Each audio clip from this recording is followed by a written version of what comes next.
How to fix WhatsApp call not showing on Android phone. Hello guys, in today's video I'm gonna show you how to fix WhatsApp call not showing on Android phone. First open settings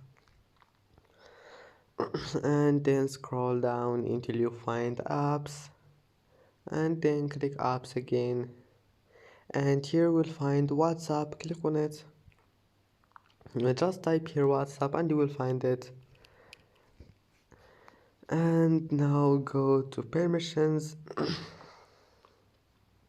and allow all of those here, phone and microphone. Allow this one here, phone, and click allow, and then click microphone and allow it, and also camera if you want video call, and allow it. And then go to storage, just clear cache if there is a glitch or something, and that's it. Then just go back and try again and your problem will be fixed. And that's it for today's video. If you like this video, don't forget like and subscribe, and see you in the next video.